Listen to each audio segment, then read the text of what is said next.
Hello and welcome to the Movie Bunker podcast, he said with distinct gravitas. It's me, Matt. Hey, it's me, Chris. We're back. We're back. We had a break. The longest break known to man. Well, at least known to this podcast, that's for sure. Yeah, we're back and we're cooking on gas. The fire is lit. We are full of beans. We've had a cup of tea and we're ready to go back to the movies, the baddest movies, the worstest movies. Yeah, if you could imagine in the interim period between the last podcast and this one, like a montage of us just getting, better at watching shit films over and over again, just in each scene, getting a little bit better at it until eventually we're just kind of, smashing down cats without even blinking. Not even a tear. It's like the Thundercats intro in a way, because it's like a call to arms, and there's a beacon of a turkey in the sky, and we're like got called back. And they're like, "Where are you?" Anyway, we've been busy, but we're back. Thunder twats. Thunder twats. Thunder twats ho. Without further ado, I suppose what we need to do is, get involved with today's movie. And yes, this was a tricky one. Whenever we come back to it, we kind of think, well, what are we going to do? And we go, oh, there's a shitload of crap movies out there that we could do. But this one was an interesting concept. We chose Capone, and here's the trailer. How about it for our good friend Al, ladies and gentlemen?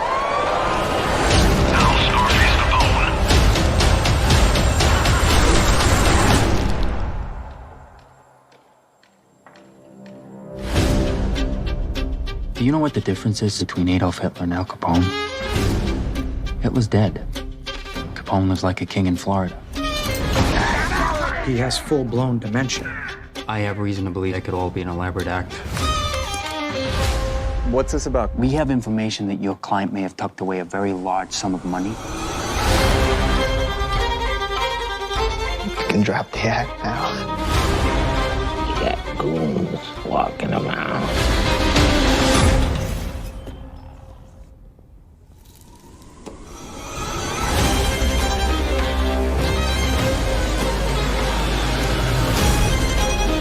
Guys like you own this place $10 million. Maybe I can get him to talk. He's gonna go on a rampage. We made a promise. Someday we was gonna make it big. The only thing that really matters is how a man treats his family. What was interesting about Capone is that on paper, this looked like right up my street. I thought to myself, look at this. Spelled gangsters, check, like that. Bit of Tom Hardy's, always good value for money. But as soon as I dallied on it, on the tile on Netflix, I dallied on it. I did, Chris. Yeah. And I haven't done the thing yet where you turn off the autoplay, which I need to do because it is incredibly annoying and loud when it starts playing a part of the film, and it's a special part of the film. It's a part of the film which Netflix thinks will entice you. It's not the same for everybody. It's different for people. They know they know to show me shit bits. And it was just the look on his face and the voice, and I thought, a little grumbling in my water, Chris, and I thought, this is for us. This is a 2020 movie that's, I think, did it get a cinematic release? I don't think it did. I think it's gone straight to video. It's a pure COVID release. Yeah. Well, let's give you the plot synopsis, and we'll go from there in true movie bunker style. So the 47-year-old Al Capone, after 10 years in prison, starts suffering from dementia and comes to be haunted by his violent past. And it's a grim sentence, and the movie follows. It's not really dementia, is it? It's what is it called? It's like neurosyphilis or neurosyphilis. Yes, exactly. Yeah. And the kind of it opens in a you don't really see the decline. He's in the decline. He is very much at the end of it, and struggling with just the day-to-day health, and he's very difficult for everyone around him. The Capone I guess, infrastructure's falling about around him as well, and there's that kind of jostle for power. It did really badly in terms of reviews, and it would do the usual. On IMDb, it got a really, really low 4.7, and on the Rotten Tomatoes, which we always know is a lot worse, the tomato meter was 39%, and the audience score, which usually is better, was a miserable 24%. So this is right up our alleyway street Tommy gun, with a splatteringness of crap, and it I don't know, Matt. We text each other today and yesterday because obviously we wanted to keep it fresh, and we've only really just finished watching it in many ways. But this was a chore, and as bad movies go, there's always light in there. There's always either silliness or funny bits that you can laugh at for being crap, or below par, or at least something interesting to find and rejoice in. This I found I struggled. I really struggled. It was a struggle. It's a tough watch. Not in a tough watch like Uncut Gems, where it's, you feel an emotionally drawn into that film and battered by it. This is just tough because it's confusing, and I think that's somewhat intentional, because you're meant to be sort of thrust into kind of Capone or Fonzie's point of view, and obviously he's very confused because he's suffering from this debilitating, slowly degenerative brain disease. So you're never really sure what is actually kind of happening to him, and what of it is he's imagining, and the whole kind of time you're in that world where you kind of always not really sure whether or not this is a salient plot point, or whether or not this is just him imagining away kind of like the days. Yeah. Well, let's start with the director, because that's of note as well, because we've talked about Josh Trank before. We've featured his films before. And he's the writer and director of this movie. And if anyone needs another shot at Hollywood, I guess it's Josh Trank, who's been connected with lots of things and obviously been tossed off them, if that makes sense. He's after that, unfortunately, that quick rise to fame, and obviously being somebody that was going to go places in Hollywood in terms of directing with what was that lo-fi kind of Chronicle. He started off with the superb Chronicles, very good film, and then followed it up, and he had everything in his hands at that point, and he followed it up with the Fantastic Four, which wasn't good. And to be fair, he cited studio interference, but there was no hashtag the Trank cut at that time. Everyone just let it slide. So unfortunately, his vision of the Fantastic Four would never be truly seen. So kind of, we're in the lap of the gods at that point, where we're kind of like, oh, is he, was it studio interference, or is he bad? And now he's done this, and you're like, that's two strikes now, right? It seems less likely that he was ever destined to make a good Fantastic Four film. So he has got a great eye for like cinematography and just letting things play. And I think what would suit him is a long form media, like a long series, a long Netflix series or something. I think he'd be well suited to that. But anyway, before we do this, not the Josh Trank podcast, the cast is this: the magnificent Tom Hardy plays. I was going to say Peter Capaldi then plays Al Capone, or Louis Capaldi. Linda Cardellini plays May, the long-suffering wife. We'll get onto her. Yeah. Matt Dillon plays Johnny. Matt Dillon's in this. Not seen him in a movie for a long time. And then you get lots of character actors. And then Carl McLaughlin, you would recognise him, is the Doctor. He's all right in this as well. And then I've really kind of lots of, as I say, character actors thereafter. No one that I really kind of it's people you'd expect to see in The Sopranos, right? It's lots of Soprano-esque people that are also in this, apart from those main ones that you mentioned. I think before we get on to Tom Hardy, it might be worth talking about Linda Cardellini, who plays May, who I've seen in a few films, and I think she is doing her very best here in terms of providing a lot of the emotional legwork and helping you as a viewer sort of understand what's happening on and sympathize with her, as opposed to maybe the Tom Hardy side of things. Well, yeah, it's interesting you say understanding there, because she's one of the few characters in this which doesn't need fucking subtitles, because the rest of them, you're like, on the odd occasion when Tom Hardy sort of talks Italian and you get subtitles, you think, well, thank fuck for that. At least I know what's going on in this bit. I did think it would take long to talk about Tom Hardy. Let's get on to Tom, because this is his thing. Let's leave Tom to the end, because I mean, this is like, you know, one of those meetings I have every day at work, where if we start talking about the meaty thing, then all those other bits and pieces need to get moved into another meeting, and no one wants that. Fair enough. Yeah. So Matt Dillon in here is basically the Bruce Willis ghost character. Sorry, spoiler alert. But the problem with Matt Dillon, right? Now, I like Matt Dillon.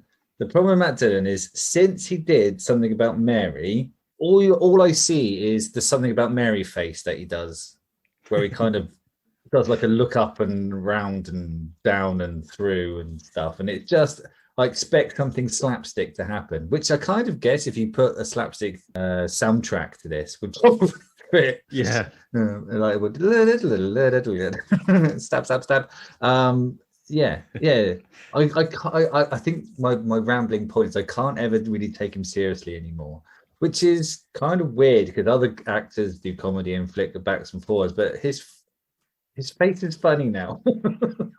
Well, he did Crash, didn't he? And he was pretty powerful in that. And then, well, you know, coming out of Something About Mary, and he's done that. He did that M. Night Shyamalan series, didn't he? Where he was like that weird. Yeah, I never watched that, but one that was on the list for a while. Maybe I'll get to that. I like him. I like him as an actor. I know but his face, right? Does his face not seem comedic to you now? Too comedic, goofy. Yeah, he's got a goofy face. He has got a bit of a goofiness to him, and I think it's because you're expecting a bit of the teeth, the fake teeth. Did he use fake teeth in that Something About Mary as a disguise? I think he did. Yes, with the tash. So I think that doesn't help. And you go, he's got a bit of that about him. It's a bit like David Arquette, in like he's got that I don't know, butter the joke comic appeal to him that he did in like Scream films and as Dewey. And I think that kind of is going to follow him for quite a long time, and obviously has done, because that's Something About Mary is quite an old movie anyway. But Carl McLachlan, to move on to him, the Dr. Carlock, you know, he of Carl McLachlan of Dune and Showgirls and what's that? Pick out his best things. Why don't you just don't mention Blue Velvet or anything? No. Oh no. Showgirls. Put that in there. And what's the series? I've gone blank. The series he did. Twin Peaks. Christ. Twin Peaks. Yeah. I never seen it. I've never seen Twin Peaks. That's why. Because I'm one of them that doesn't believe in Twin Peaks. I'm too disturbed. I've seen Mulholland Drive, and I think that is very. There's lots of comparisons to Twin Peaks, and that scared the shit out of me. So I'm not interested in the Twin Peaks, thank you. But he's really good in this. Oh, he was in Sex and the City as well, Carl McLachlan. Again, probably not his finest one. He. What do you think? I mean, he's good. He's all right. Again, he's understandable in this, and there's not much to say about. Yeah, I mean, it's a believable world that's created, right? It's a nice lustrous place, but it's got a sense of the Kubricks about it. That there's a kind of a feeling that I always thought it was sort of teetering on the edge of kind of like a full psychological horror film, which wouldn't maybe not have been a bad way to go. Like, you know, go sort of full Tarantino and rewrite history kind of thing, and go full, you know, strange, you know, apocalyptic kind of horror in the mind. like Once Upon a Time in Hollywood, that sort of thing, where he kind of plays around with. Yeah, like you take these historical characters. Obviously, they probably haven't followed slavishly to history. I mean, I know I did a bit of wiki reading whilst this was going on, and he did spend the last year of his life. But I don't know how much of that he spent in like his house and the sort of like ensuing kind of reconstruction as well. Because this film is almost 100% set in the grounds of his house. There's a few kind of fishing scenes and a few bits and pieces, and it kind of gets smaller and smaller until the only place we ever kind of see him is on his veranda kind of thing. So it just, I think it tries to make kind of claustrophobic feel to it, which is what the guy was feeling, Capone was feeling, I guess, with his when he's losing his mind. What the interesting fact that I pulled out of Wiki is he was one of the first people to take penicillin. A bit late, fortunately for him. Yeah, fortunately, because he wasn't. I mean, like, let's face it, Capone wasn't a lovely person. He's one of these kind of weird folklore heroes, which probably shouldn't be a folklore hero. Bearing in mind, with people were tearing down historical figures that did some good because they did some bad. These are people that did just fucking pure bad, and maybe we should stop allocating people. But let's get on to Tom Hardy. Tom Hardy. So if you're used to Tom, well, hang on a second, let's rephrase that. Fair to say that Tom Hardy's doing and going full Tom Hardy in this movie. He's front. Oh and center. No one's had a chat with him to tell him to maybe dull Tom the Hardys down a little bit, are they? No. And I got to say, I wasn't a fan of this performance, and I don't really know a great deal about the folklore that you were just talking about, the whole kind of the Capone sort of legacy and what he was up to. And I mean, I obviously know that he's a bad un and he was a gangster. From the Untouchables, we saw him smash someone's head to pieces with a baseball bat, so we know he's not a good guy, right? He's a bad guy. He's a bad guy. But apparently this part of his life has never really been put on film or written about in any great detail. So it's good to see. Why. Yeah, it's good to see that element of it. But Tom Hardy really, I guess, the only way that he knows how to act, I guess, is to go either method or just to go full into it. He looks the part. The makeup is good. It's disgusting as well. He is a horrible thing to look at on screen. There's a lot of uncomfortable close-ups where you see dribble and cataracts or whatever's wrong with his eyes, bloodshot eyes, and the constant sucking of the cigar, which is just, it must be, I think doesn't he get mouth cancer? It looks like he's eating away physically at him. And it gets replaced with carrots and stuff. And the bit of him shitting the bed and stuff like that. It's graphic. It's horrible. His expressions, his voice. And I watched this as well on headphones in stereo, proper stereo.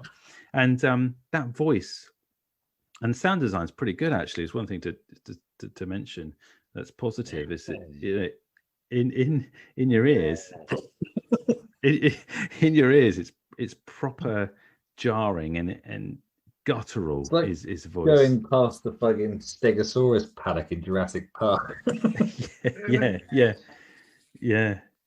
It's weird. It reminds me of. I was like, I was watching this. I'm like, I fucking know that voice. I know.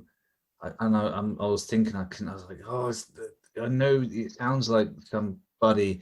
And then I realized that it actually, and it's a film we've done on the podcast before, but it sounds like the Dark Overlord from Howard Duck at the end when he's changing from man to Dark Overlord. Yes, transformation is complete. I am now someone else. It's fun, right? I'll cut it in. I wanted to play a game because he makes that noise quite a lot, and I wanted to sort of take cuts of Hardy going meh, and then cuts of this going yeah, and I wanted you to guess which one was from Capone and which one wasn't. There's a lot of background music in Howard the Duck, so it's hard. Yeah, there's a lot going on, explosions and bits and pieces. But with the Tom Hardy one, with Capone, having just literally finished watching it, those noises are going to follow me tonight, I think, to bed. But yeah, what he commits, doesn't he? I mean, you can't really complain about his. Yeah, I don't know performance what in it is with Netflix at the moment in terms of making these films where they're aging people one way or the other. And I'm like, well, you know, the thing he's 47 years old, right? So Hardy can't be like far off that. And I know he's a good-looking man, and I know he probably doesn't look his age, but like, do we need all the prosthetics? Because it does. And the thing is, when you do it to a known actor, it's obvious, right? As good as the makeup is, it's obvious that they've been aged, and it kind of starts to chip away at that kind of that enveloping that you get when you're fully committed to a film. So yeah, I don't know why it is. I started watching The Irishman, and that has the opposite thing, right? They did de-aging of De Niro in that, and yeah, you kind of like, oh look, they've made him really smooth, but he's still got like the fat head of an old man. They do look. The thing is, with that de-aging, it's just not done properly. With the Marvel stuff, it's seamless, perfect for me, in my opinion. It's bloody great. But with the Irishman, it just, I don't know what they seem to de-age him by about 5 years, which didn't seem enough. It's sort of, you need to go another 20 years if you're going to make this believable. Yeah, it was a bit much. I wasn't. It was a committed performance. There is no doubt about that. My issues was it was often hard to understand what was going on. Well, I think there's loads going for this as well. Just to pick on the positives is it's very well shot, I think, and the sequences which are a bit dreamlike and a bit where you're not quite sure. There's a nice kind of bit where he falls in the lake, and there's a swell or a tidal wave, and that was just really nice and dreamy and weird. The use of like animals and alligators and sound design on the headphones was nice. Lots of lovely slow dolly shots as well. I felt that the camera moved really sort of purposely, and the cutting and the editing was pretty smooth and nice. There was no jarringness, so it was. But it's a slow digesting watch. You don't just absorb. Like, you can't put this on in the background. You have to kind of sit in it and watch it properly. Otherwise, I think it won't gel. Yeah, I 100% agree. It's a pretty thing to look at, and I think maybe if you could get committed to the story, if you're a big Shutter Island Shining fan, then I think you'll see the parallels between those films and this one. Very evident in a lot of this, and I'm still not really sure whether or not that guy was ever in that bush, even to this day. Yeah, there is a lot to think about afterwards, and maybe it would make you want to go back and read about a bit about him and the end of his life and what happened. But you got to be a bit of a freak to want to do that anyway, I think. Okay, so before we get into what we liked about, I did make some notes, very few notes, because I was mostly just kind of like, I just put Josh Trank, full stop. The food was getting cold at the start. It was annoying me that there was a really long, there was a Thanksgiving thing, and everyone sat there with food. I'm thinking to myself, there's a lot of people there, and there was no serving staff. So the sheer time it would have taken to get the plates to the table, the food's going cold straight away. And they had a really long period where everyone was saying thanks, and I've been like, well, one thing no one's thanking for is hot fucking food, because it would have been freezing cold. Also, you got a lot of kids on that table, and there's no way the kids would be able to sit and not eat that food. And it's funny that you say that, because it's exactly what I thought. I said, here we go again. It's like Die Hard with Bruce Willis all over again, when they're in the fucking best pizza restaurant known to man, and they're not eating the fucking pizza that's right in front of them. Put it in your mouth. Fucking eat it. It's there. Don't order it and sit and look at it. Just eat it. That's one of the things. And empty coffee cups. Now, all I see is empty coffee cups. When people are given a coffee, when rows of coffee cups. No, when they walk into a room and they go and they hand the man a coffee, the other character gets a coffee out of one of these lovely little cardboard cups, and it makes the sound of an empty coffee cup when they put it down, and they put it to their lips, and there's no weight to that coffee cup. There's no weight to it, and they do a really good job of drink acting, right? Have you done that? I don't suppose you have. Oh yeah. Well, sometimes I do it at work when I've reached for a cup that's empty and I've brought it all the way to the lips because I'm distracted. Is that I don't just go, oh, I sell the lie. I finish the movement and go, oh.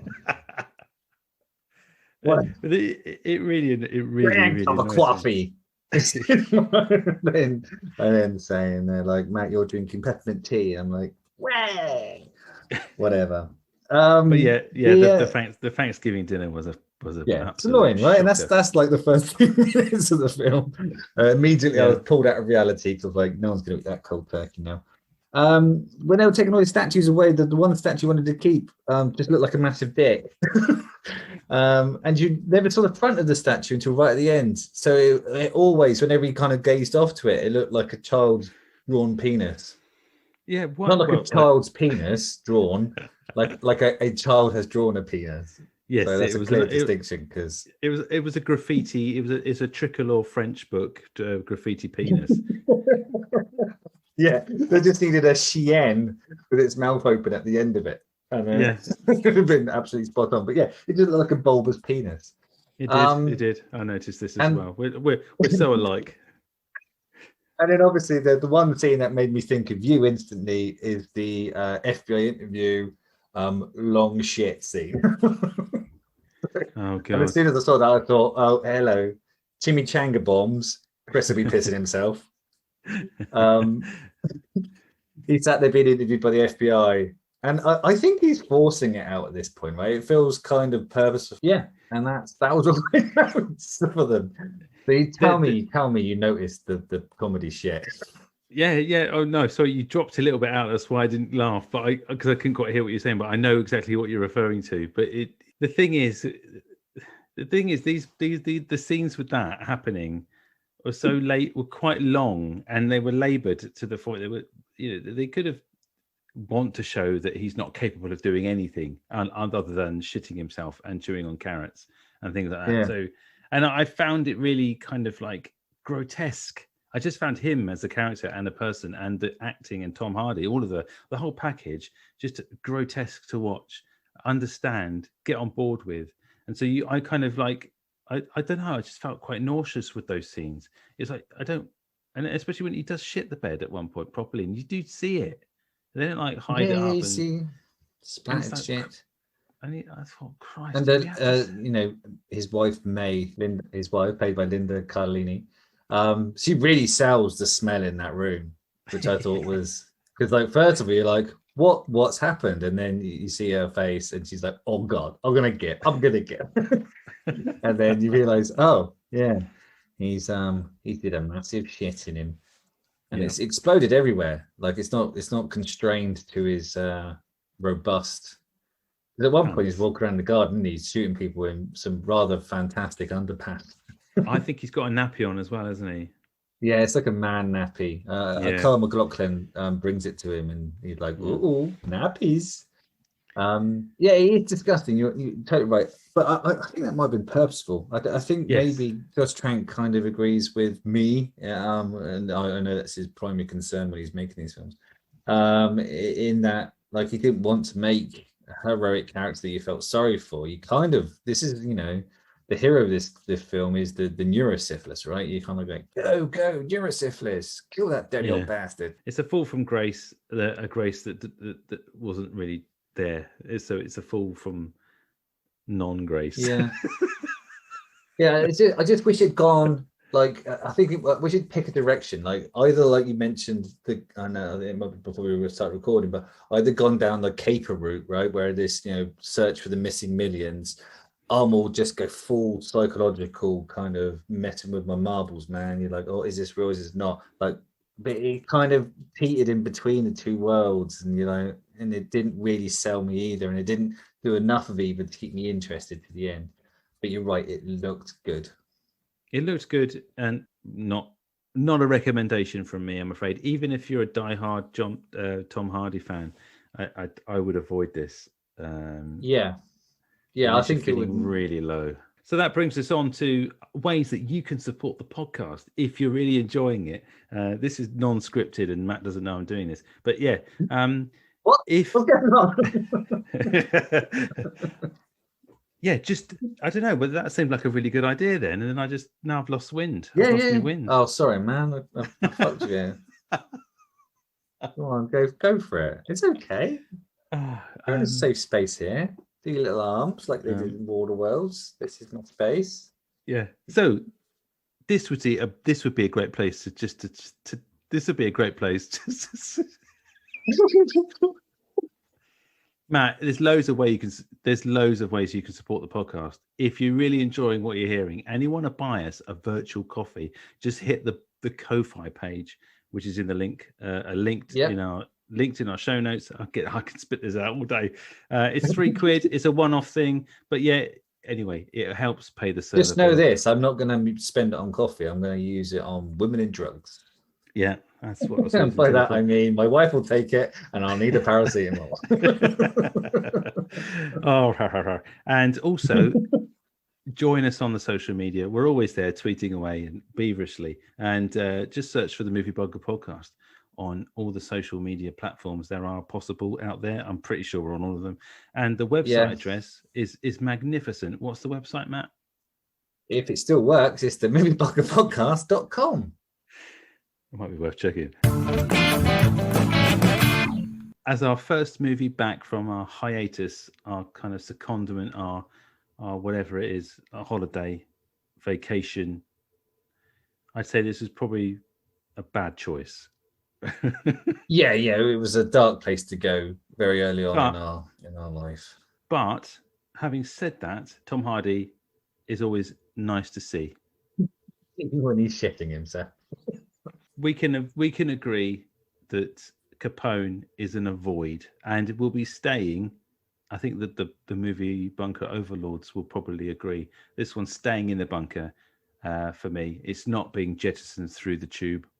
Off it goes. No, the lid's on the tube, untouched. Yeah, in fact, there's no compressed air. There's nothing to drive the tube. We've turned it off just to make sure that this does not escape. You do agree, Matt? I hope you do. No, let out there. I think they should be showing this in primary schools. No, fucking bury this one deep. If you want to see Tom Hardy portray a fucked up villain, go rent Bronson instead, because it's superior in every way, shape, and form. Or Batman. Maybe not quite the same level, but yeah. Batman kind of introduced us to his mumbling, kind of indecipherable ways, and he's gone on with it in this one. So, well, Matt, it's been a pleasure. And you know how I love to hear you say goodbye. Here we go. This is the good bit of the podcast. It's what you've missed. It's what you come for. Well, this again, is what we come for. Yeah. Again, if you're skipping forward to this bit, you're not going to be disappointed. This is the mother of all goodbyes. But thanks for listening. It's been an absolute pleasure to grace your earpods, and see you again on the next podcast. It was too succinct, Chris. What's going on? You've been practicing. Yeah. Been in front of the mirror saying goodbye to yourself. So it's goodbye from me. Oh, he's done it again, though. He's brought it back round to the Ronnies. Say goodbye, Matt. Yeah, say goodbye. Goodbye.